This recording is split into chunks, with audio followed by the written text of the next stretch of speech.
4 PM news network में दोस्तों आपका स्वागत है। मैं हूं आपके साथ राशिद जहीर। झारखंड की राजनीति में एक नया स्टार उभरा था लोकसभा चुनाव में, जयराम महतो। आपने वहां झामुमो यानी कि हेमंत सोरेन की पार्टी भारतीय जनता पार्टी के बीच में मुकाबले की बात ज़रूर सुनी है, लेकिन एक ऐसा फैक्टर है जयराम महतो नाम के व्यक्ति की उस पार्टी का, जो झारखंड के बुनियादी मसलों को लेकर जो ज़माने पहले से उठाए गए थे उनको लेकर ज़मीन पर है। लोकसभा चुनाव में उसके 7-8 कैंडिडेट को बहुत ज़बरदस्त वोट भी मिला था और कॉन्फिडेंस गेन था। थोड़ा सा जानने की कोशिश ये करते हैं कि झारखंड का चुनाव किस तरफ जा रहा है और ये जयराम महतो कौन है, इसकी क्या भूमिका है। क्या ये भारतीय जनता पार्टी को कुछ इस प्रकार से नुकसान पहुंचाने वाला है कि चुना तो गया था, बनाया तो गया था हेमंत सोरेन को नुकसान पहुंचाने के लिए, लेकिन जिस वर्ग की वो राजनीति करता है वो वर्ग टूट करके क्या भारतीय जनता पार्टी से कहीं और भी जा सकता है।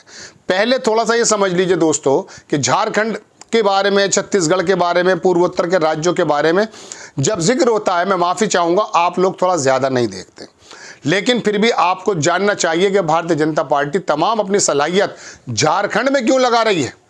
महाराष्ट्र में जितना उसका ध्यान है उससे डबल ध्यान उसका झारखंड में है, लेकिन वहाँ के चीफ मिनिस्टर को जेल में भेजने के बावजूद भी वो वहाँ पर उनके जो फुट स्टेप्स हैं, फुट प्रिंट्स हैं, उनको ख़त्म नहीं कर पा रही है। एक नई नेता हेमंत सोरेन की पत्नी कल्पना सोरेन ऐसी ज़बरदस्त स्टार बनकर उभरी कि मैं कहूँगा कि जयराम महतो से बड़े स्टार अगर वो हैं तो गलत नहीं है।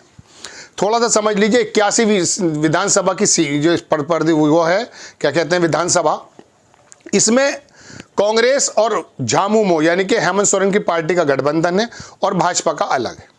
ऐसे समय में मैं आपको एक बात और बता देता हूं, 38 से लेकर 36 के बीच में ऐसी सीटें हैं जो वहां के आदिवासी प्रभावित करते हैं। वो सारा समर्थन माना जा रहा है हेमंत सोरेन की तरफ है, पहले भी था। यानी कि अगर आदिवासी और थोड़ा सा वोट और मिल जाता है तो हेमंत सोरेन और कांग्रेस का जो गठबंधन है वो वहां पर फुल फ्लैश जीत सकता है। ये बात दीगर है कि कांग्रेस को ज़्यादा सफलता मुझे आती हुई नज़र नहीं आ रही है, लेकिन फिर भी हेमंत सोरेन की पार्टी को ज़बरदस्त जीत मिल रही है। 28 सीटें इसमें ऐसी हैं दोस्तों जो सुरक्षित हैं। ये दलित वोट अगर मिसाल के तौर पर झामुमो और कांग्रेस की तरफ मुड़ जाता है तो फिर जीत में कोई भी शक की गुंजाइश नहीं बचेगी। लेकिन अब मसला आता है कुर्मी, कुर्मी नहीं कुर्मी। जो कुर्मी उत्तर प्रदेश के हैं उनके अलग होते हैं, ये कुर्मी, इनका एक आंदोलन उभरा था। ये जयराम महतो नाम का जो व्यक्ति है, नया नौजवान लड़का है, नेताओं की तरह कपड़े भी नहीं पहनता है, जीन्स टी शर्ट वगैरह में रहता है। इसने बड़ा ज़बरदस्त इलेक्शन लड़ा था पिछले 2024 में, अभी जब लोकसभा के चुनाव हुए थे।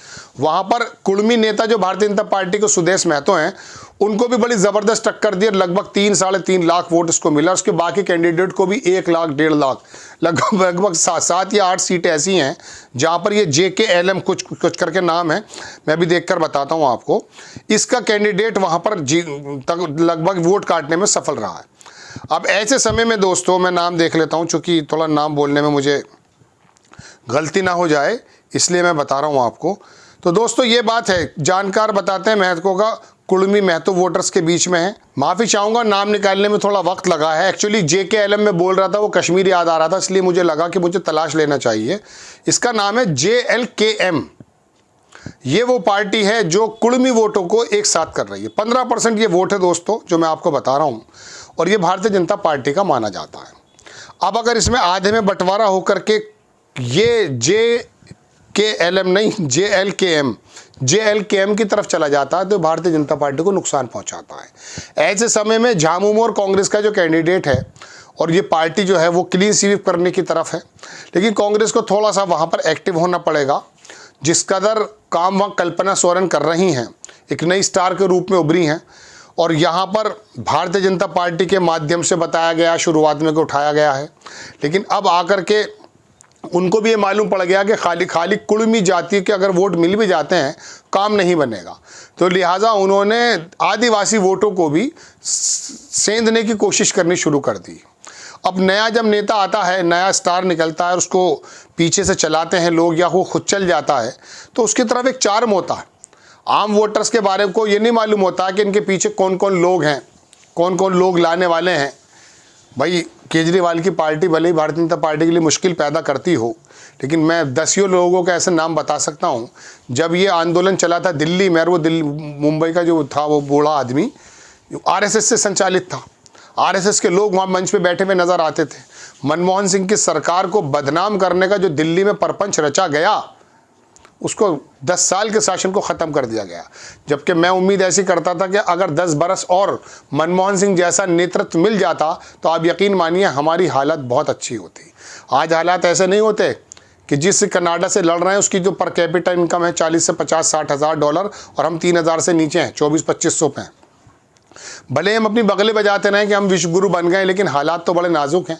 जियोपॉलिटिक्स में जाकर देखें, हमें पता चल जाएगा कि हमारे पे कब कौन कौन से सैंक्शन लग रहे हैं। कनाडा जैसा मुल्क, नेपाल जैसा, श्रीलंका जैसा हमें आंखें दिखाने लगा। खैर अलग बात है। मैं आपको झारखंड में ही मरकूज करना चाहता हूँ कि झारखंड में ये जयराम महतो की जो JLKM पार्टी है, JLKM, ये जो पार्टी है, इसने भारतीय जनता पार्टी को एक डेंट देने का काम ये कर दिया है कि कुड़मी वोट जो भारतीय जनता पार्टी का माना जाता था, 26% वोट माना जाता है दोस्तों आदिवासियों का, और 15% वोट दूसरे नंबर का वोट जो है वह कुड़मी जाति का है। इनका कहना यह है कि हमें भी SC यानी कि आदिवासियों की ही कैटेगरी में रखा जाए। इसी आंदोलन को लेकर ये चले थे। तो इस समय ऐसे में आदिवासी और कुड़मी जातियों के बीच में डिस्टेंस है, लेकिन अगर ये वोट कटता है, कुड़मी वोट इसी के पास भी आ जाता है जयराम महतो के, तो ये भारतीय जनता पार्टी के पूरे नरेशन पे डेंट डाल सकता है। हालांकि मैं आपको बता दूं, उनको जेल में डालने की कोशिश की गई, उनकी पार्टी को तोड़ने की कोशिश की गई। वो जो टाइगर नाम के थे, कोल्हान के, क्या नाम है उनका, सोरेन नहीं लगाते हैं वो, चंपई सोरेन, उनको भी तोड़ दिया गया। 4-4, 5-5 मुख्यमंत्री पुराने इसमें लगे हुए हैं, उनकी पत्नियाँ, उनकी बेटियाँ, उनके रिश्तेदार सारे चुनाव में लगे हुए हैं। हालांकि कौन बनेगा CM, इसके बारे में जब बात आती तो भारतीय जनता पार्टी ही परेशान हो जाएगी, क्योंकि 4-5 CM का तो रोल चल रहा है कि चुनाव में। वहाँ एक निर्विरोध आदमी है जिसका नाम हेमंत सोरेन है, जो जेल से निकल करके आया है, जिसको जेल में डालने की कोशिश की गई और झामुमो को तोड़ने की कोशिश की गई। हालांकि सिर्फ चंपई सोरेन को ही तोड़ पाए वो।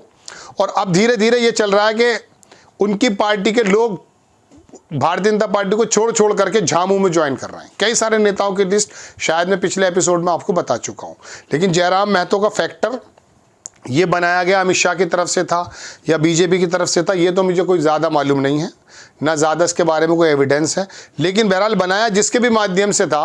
अब भारतीय जनता पार्टी को जो वोट मिलने वाला था, कुड़मी वोट और बाकी वोट, ये JLKM अगर उसके अंदर सेंध लगा देता है जैसा कि लोकसभा में लगाया गया है, तो आप यकीन मान लीजिएगा कि भारतीय जनता पार्टी को नुकसान होने जा रहा है झारखंड में।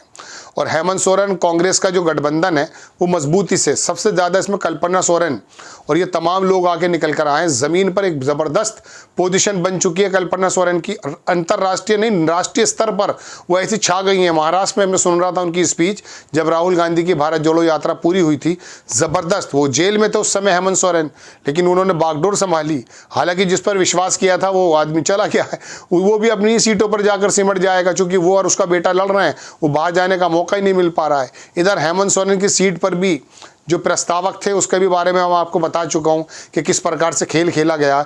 मतलब भारतीय जनता पार्टी खेल एक तरफ से नहीं खेलती है, उसके कई सारे तरीके होते हैं। EVM भी है, चुनाव आयोग भी है, और प्रशासन और शासन भी है, और इस तरह की भी जो है मैं कह सकता हूं कि शेख चिल्ली वाले गेम भी हैं। लेकिन ये जयराम महतो का जो फैक्टर है ये भारतीय जनता पार्टी को शायद नुकसान पहुंचाने जा रहा है। आपको खबर कैसी लगी अपनी राय कमेंट्स बॉक्स में ज़रूर दीजिए। चैनल को सब्सक्राइब कीजिए, शेयर कीजिए। नेक्स्ट टाइम मैं किसी खबर के साथ हाजिर होता हूँ। जय हिंद।